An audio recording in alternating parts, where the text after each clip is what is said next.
सुधांशु त्रिवेदी जी और शुभांकर जी के पास आऊंगा।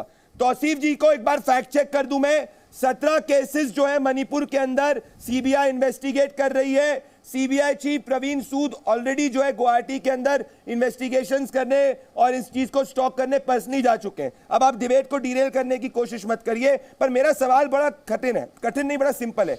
सुधांशु जी ये कह रहे हैं कि कैसे प्रूव किया जाएगा। अभी कुछ समय पहले ममता बनर्जी और अभिषेक बनर्जी जी ने कहा था कि कलकत्ता हाईकोर्ट की जो जजेस की सैलरी है वो बंगाल की सरकार से आती है। क्यों? क्योंकि कलकत्ता हाईकोर्ट ने जो है एक के बाद एक जजमेंट्स दिए थे, जिन जजमेंट्स को जब सुप्रीम कोर्ट के अंदर भी चैलेंज किया गया था, सुप्रीम कोर्ट ने भी कलकत्ता हाईकोर्ट की ओपिनियन के साथ में स्टैंड किए गए थे।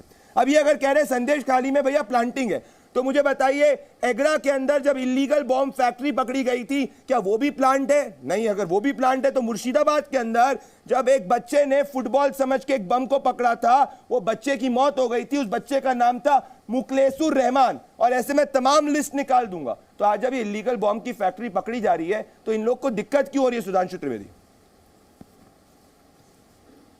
देखिए मुझे लगता है कि डिबेट को डिरेल करने के लिए, जिसे कहते हैं बचकाने और एब्सर्ड तर्क देने का के अलावा कोई विकल्प नहीं रह गया। ये बताइए, पश्चिम बंगाल के चुनावों में अनेक जगहों पे कंट्री मेड बम फेंके गए, गोलियां चलाई गई, ये वो कहां से आ रहे? वो सीबीआई दे रही थी क्या? तो हद होती है किसी भी चीज के बारे में बात करने की। और मैंने जो टेक्निकल बात कही तौफीक खान साहब, ये अगर सर्विस रिवॉल्वर बंगाल पुलिस की है, वो कहां से आ गई? और मैं दर्शकों को बताना चाहता हूं मैं इस पॉइंट पे क्यों जोर दे रहा हूं।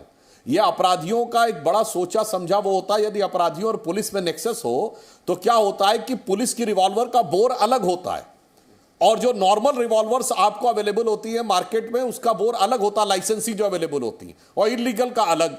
किसी की हत्या होगी तो पोस्टमार्टम से साबित हो जाता है कि यह किस रिवॉल्वर से हत्या हुई है। अगर पुलिस की रिवॉल्वर से हत्या कर दो तो पुलिस अपने आप केस को अपने आप संभालेगी। इसलिए अपराधी के हाथ में पुलिस की रिवॉल्वर होना महत्वपूर्ण है। और तौफीक खान साहब, ये तो पुलिस बताएगी कि उसकी रिवॉल्वर कहां से आई, उसकी पूरी इन्वेंटरी पुलिस के पास होती है।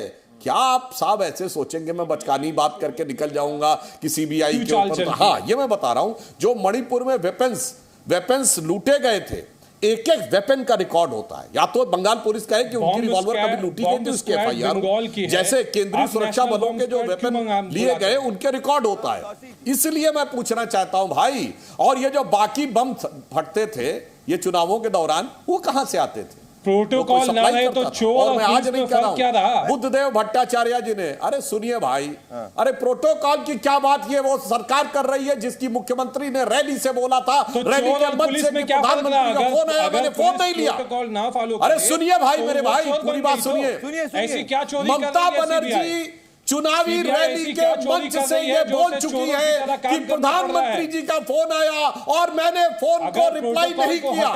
प्रोटोकॉल का इससे बड़ा उल्लंघन क्या हो सकता है? प्रधानमंत्री के दौरे पर कभी भी मुख्यमंत्री रिसीव करने को नहीं आती है। ये प्रोटोकॉल की बात कर रही है। राज्यपाल के बारे में किस प्रकार की टिप्पणियां करने वाले लोग आज प्रोटोकॉल की बात करते हैं? अपराधियों को बचाने सुधांशु जी आप बहुत अच्छे से जानते हैं, मेरा राष्ट्रपति क्रिया में प्रोटोकॉल याद नहीं आता। मैं कह रहा हूं राज्यपाल के लिए प्रोटोकॉल याद नहीं आता। मैं कह रहा हूं कि बड़ा अपराधियों के लिए प्रोटोकॉल याद आ रहा है।